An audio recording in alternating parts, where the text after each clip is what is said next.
참예수님, 오늘은 10월 12일 연중 제28주간 월요일입니다.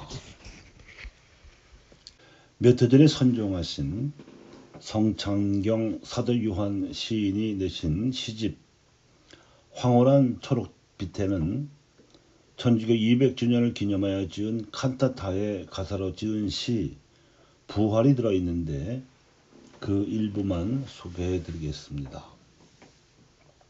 피에서 피어오른 영광,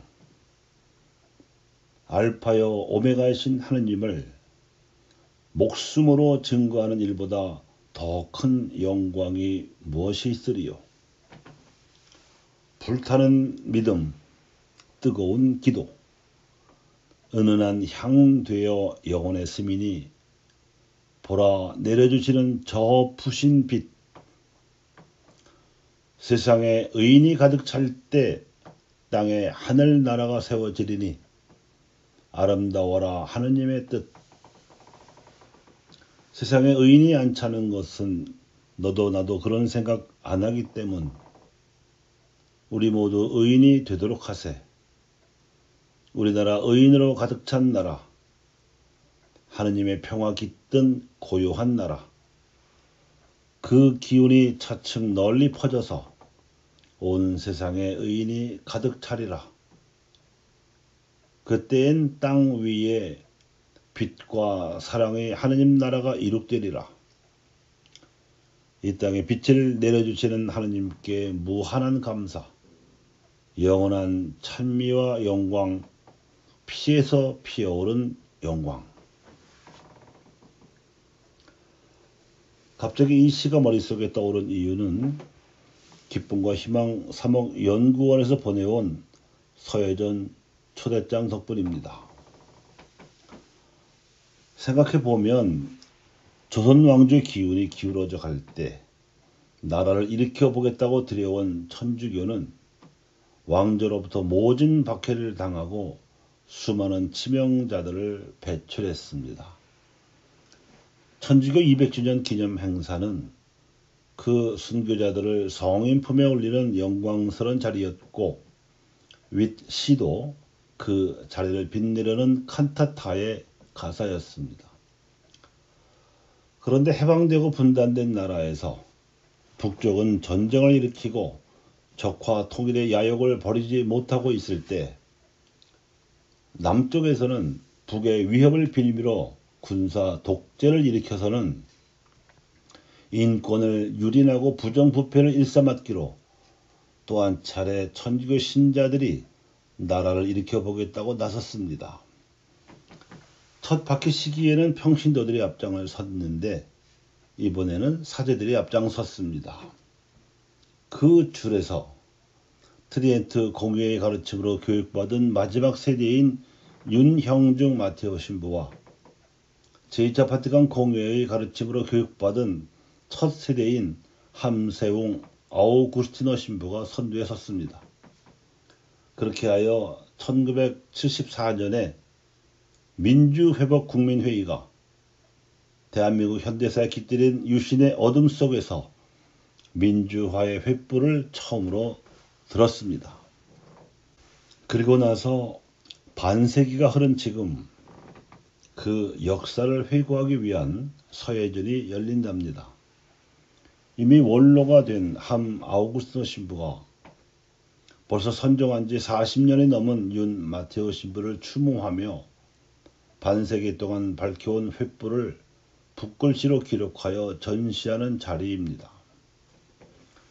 유신 독재에 저항한 기록 문집의 이름과 똑같이 이 전시의 이름도 어둠 속의 횃불입니다.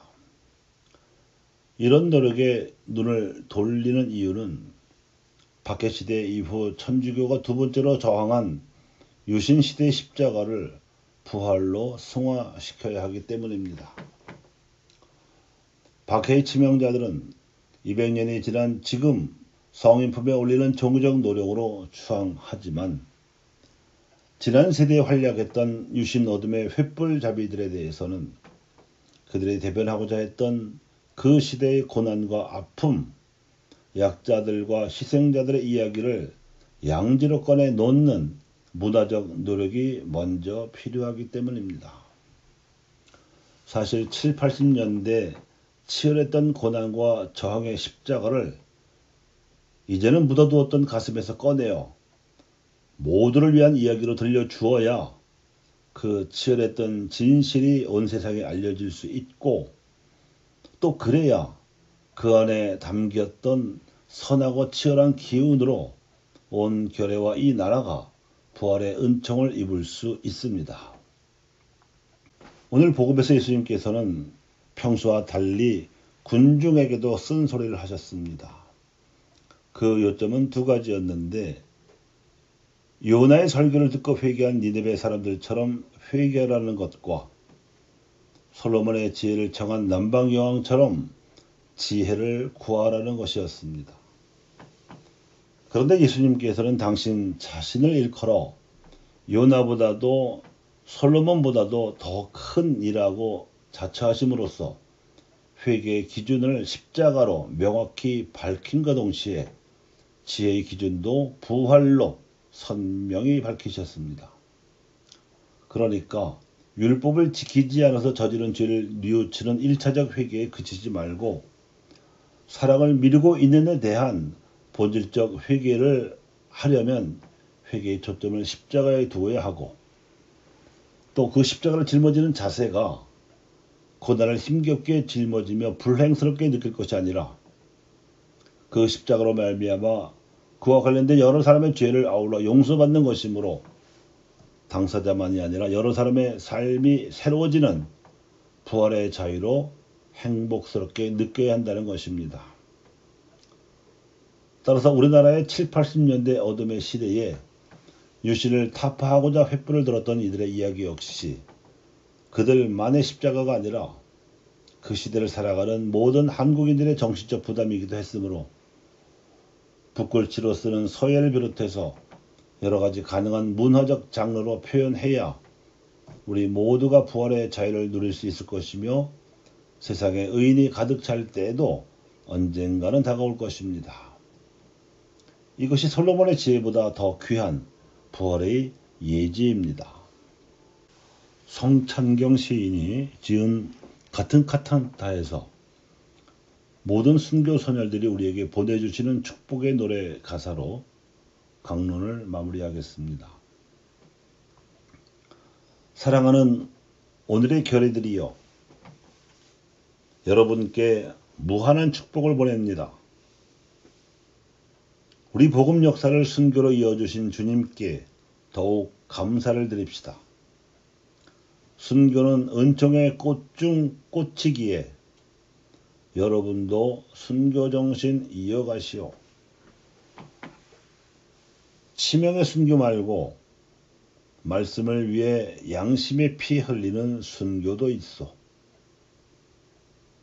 이렇게 모두가 순교 정신으로 사랑을 실천하면 주님께서는 다시 백두산에서 한라산까지 넘치는 광명을 주실 것이요. 감사합니다.